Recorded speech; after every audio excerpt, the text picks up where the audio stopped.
big news that we've been arguing for here on the show since certainly last week, maybe even the week before.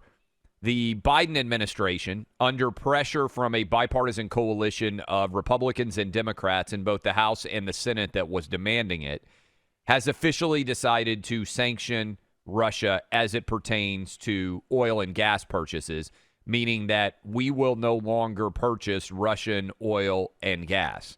What that will do to gas prices remains to be seen, whether or not, and we talked about this a lot yesterday, we are able to replace that 600,000 or so barrels of oil that we were buying a day from Russia, in particular with either United States domestic oil production increasing or potentially Saudi Arabia, Venezuela, Iran. We don't know where that money might be coming from exactly, but that was just officially announced.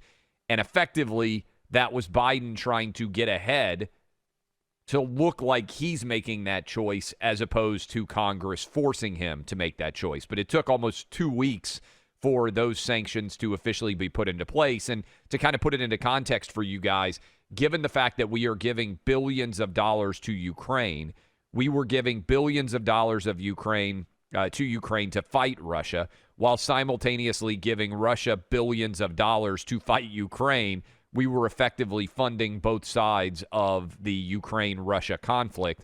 This will, in theory, create a one-sided side, will be on Ukraine's side going forward. Now, the challenge will be, how do we make up for the oil and gas that we're not going to be getting from Russia? How quickly will the rest of Europe follow? Much of Europe, it sounds like, is saying, well, we can't get to this until the end of the year, and one would hope that this battle between Russia and Ukraine is over far before then. We have a new all-time high in the cost of a gallon of gas for all of you out there driving around. I believe it has now hit an average price nationwide of $4.17. If you heard us talking with Trish Regan yesterday, she said possibly the cost of gas could be going to $9 a gallon. So, big takeaway here. The question is, what will this do to the price, I would say, of the average gallon of gas for the average American out there driving around filling up his or her car all over the country? We don't know the answer to that officially because we don't know how much of this gas we're going to be able to source elsewhere. You know, they sneered at Trump, Clay, in 2019 when he said that Biden could drive the price of gas up to $7 a gallon. That was just, Trump is so full of it. He doesn't know anything. You know, they all sneered at him. They sneered at Mitt Romney when he said that Russia was a geopolitical threat. I just want to note, has a single of the commentariat, the journos, the foreign policy establishment, who are all just laughing, you know, wearing their top hats and their monocles, drinking their lattes at the think tanks. They don't actually wear top hats, but you get what I'm saying. Laughing at how foolish Mitt Romney was. Do any of them feel at all chastened by the reality of geopolitics and also by the reality of electing Joe Biden, who part of his pitch, we have to remind ourselves, was, I'm not going to shut down the economy. I'm going to shut down COVID. Remember how many times he repeated this? Oh, yeah. That was his pitch. That was the big line.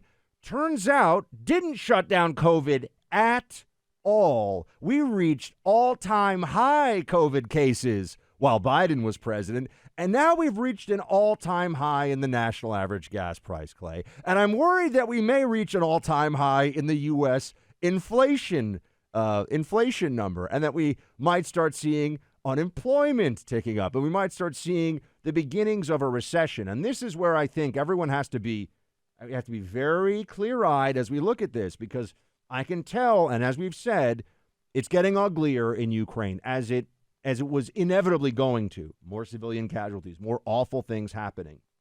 People are starting to say, would Putin really fire at us if we had a no-fly zone? I mean, he wouldn't fire nukes at us. Would he even fire at U.S. jets? You're hearing this talk more out loud. That's one thing you have to keep a very close eye on here. And the other is, okay, everyone thinks, like Stephen Colbert said that, I'll pay $1 or so more. Did you see this, Clay, last night? Yeah, he said he'd pay $15 a gallon if he needed here we to go. because he has Since an the electric invasion, car. oil prices have skyrocketed. Today, the average gas price in America hit an all-time record high of over $4 per gallon. Okay, that stings, but a clean conscience is worth $1 or $2. I'm willing to pay. It's important. It's important. I'm willing to pay $4 a gallon. Hell, I'll pay $15 a gallon because I drive a Tesla. Stephen Colbert's worth close to $100 million for everyone listening to this. So it's not a surprise that he takes that position, Clay. But I want to know, is it worth it if there's a recession that means that millions of Americans can't pay their bills, that the drug abuse, alcohol abuse, and suicide rate goes up noticeably in this country? Is that worth a clean conscience, as he says? I mean, we really have to look at what the possible cost of this will be. This is not give a penny, take a penny at the local grocery store. Well, remember Mayor Pete yesterday said that the solution to people who were being struggling with high gas prices was to buy an electric vehicle. And, I mean, we should be calling him Mayor Antoinette because that is very Marie Antoinette of him, that your solution to the tens of millions of people out there, when gas prices go up, that represents a massive default tax increase on the average American family out there.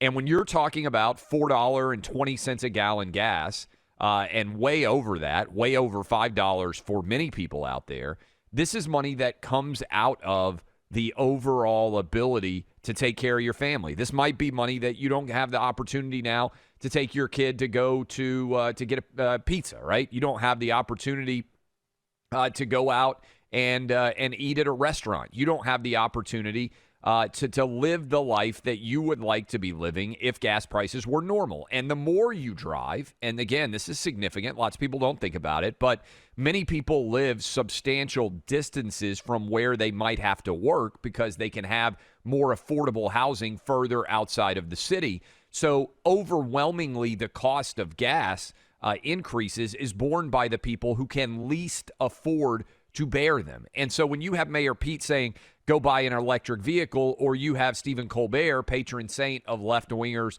in comedy, saying, I'll pay $15 a gallon gas. Yeah, you're rich. Both of you guys are. You have luxuries that others do not. It is a level of tone deafness that is remarkable for a party that used to define itself by representing the working class. You also see something going on in the background, and you step back from all this, Clay. We have government policy right now that is driving down through Treasury spending, right, through federal government spending, driving down the value and the purchasing power of the dollar. That's what inflation is. That's what's actually happening. So they're making the dollars that people work for and have less. Now, if you're, in Russia, they call them oligarchs. Here we have very successful billionaires. But if you're in that situation, right, worth $100 million or $50 million, it doesn't matter to you. But to 99%, maybe 95% of the country, something like 7% inflation matters. But they're driving down through government policy the value of the dollars that you're earning in your bank account, while simultaneously artificially reducing the supply. And this is why the Biden administration, because of their climate change religion, doesn't want there to be more drilling, doesn't want there to be more fossil fuel production at home. They're driving down the supply of what is most necessary for a modern economy to function. So through decision-making in D.C., they're making your dollars worth less, which means that you're going to also have, and they're making less energy supply for everybody, which means that everything is getting more expensive on both ends. And by the way, you've got a supply chain issue. And by the way, you've got market-based issues that are going to get worse and worse as people realize, is it even possible for me to operate my business this way? Is it even possible for me to continue? And this is because of government policy. Yes. And Buck, it's going to get really tense for Joe Biden as we get closer and closer to 2022, because you look at, and I'm putting them in the moderate Democrat camp, Joe Manchin, the senators from Montana, the Democratic senators from New Hampshire, Georgia, the people who are going to be Nevada, who are going to be in really tight re-election fights, they are going to be desperate to get energy independence. And this is wild to think about, but all of Joe Biden's agenda, to the extent that he still has an agenda, I think is going to boil down to a large extent to the price of gas and to overall inflation. And, Buck, we don't know how high this is going to go. I mean, I would encourage people, I don't want there to be a run on gas, but sooner rather than later, the way that gas is moving, we talked about this yesterday. The price of gas went up 40 cents in a week last week. It was the second highest weekly increase in the history of American gas prices. I can't imagine that the numbers are going to be coming down in terms of what gas is going to cost you a week from now based on the decisions that we are making. And I hope we don't get here. But remember, you and I were too young. You weren't even born. You missed the Jimmy Carter era. I was born in the last year of the Jimmy Carter era. But there are a lot of people listening to us right now who remember the oil crisis of Jimmy Carter.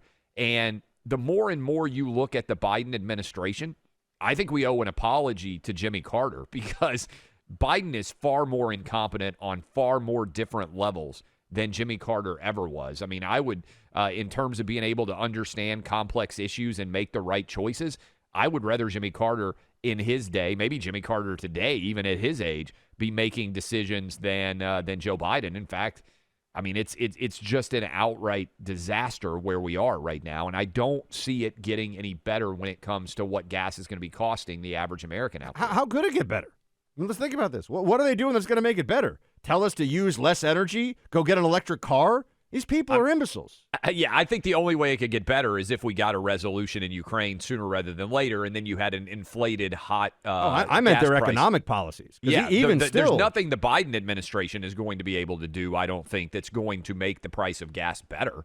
And that's why I feel for everybody out there, because I think we're headed towards $5 gas, $6 gas, $7 gas. I think it's almost an inevitability unless the situation in Russia and Ukraine ends. But I don't have any sense that things are getting closer to a conclusion here. If anything, it seems like we're getting to more of a dangerous era in this conflict where we talked about this before, Buck, and we probably should talk about it more today.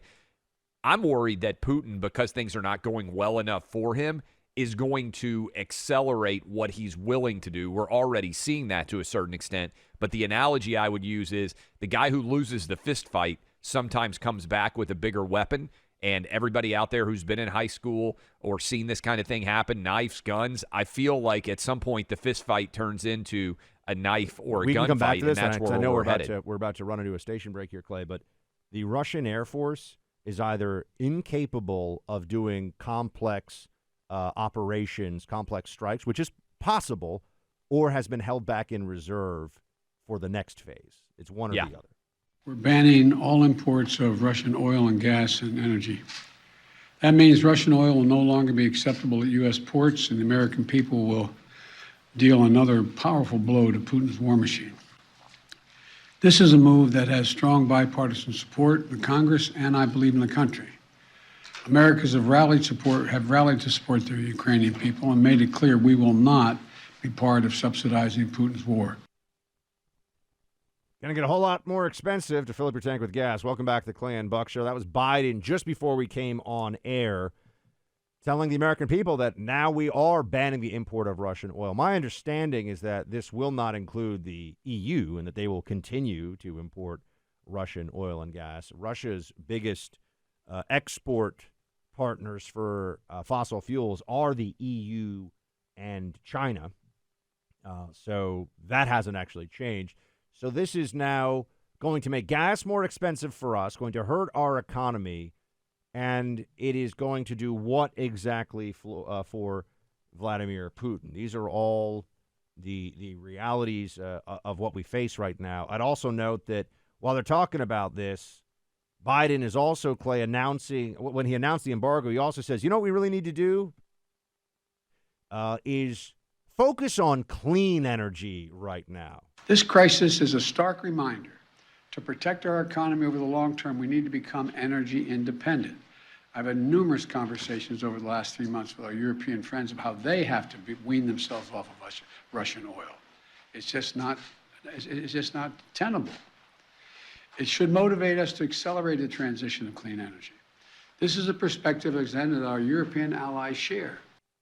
I mean, first of all, He can barely read. I mean, first he's. of all. It's getting honestly worse and embarrassing worse. that he's Yes. the president. It's not embarrassing because I disagree with him. It's embarrassing that he's not up for this. He's too old, and this is elder abuse. So we can start with that. Beyond that, though, Clay, if they're not talking nuclear, they are unserious about any transition from fossil fuels. I mean, a part of me, Buck, at this point feels like they want the price of gas to get so insanely massive that they can argue we have to do away with oil and gas forever, right? I mean, is that a crazy hypothesis here that, yes, in the short term, it will be bad electorally for Democrats in the midterm, but if we have $8 or $9 a gallon gas for your average person out there, then Biden in 2024, or whoever the Democrat is going to run on the Green New Deal predicated on the huge cost of gas, right? Which the problem with all of this clean energy is it's way more expensive than oil and gas, right? And so a higher cost of oil and gas in some way serves as a legitimizing factor for the idea of the Green New Deal. I had assumed, Clay, that Democrats would make decisions for which there were trade-offs that would make me say, I still disagree with what they did, but I will admit that this is a little bit better or this is a little bit improved. Everything is worse. Joe Biden has made everything It's the worse. bias It's touch. remarkable. It is. The bias touch. It's absolutely absurd.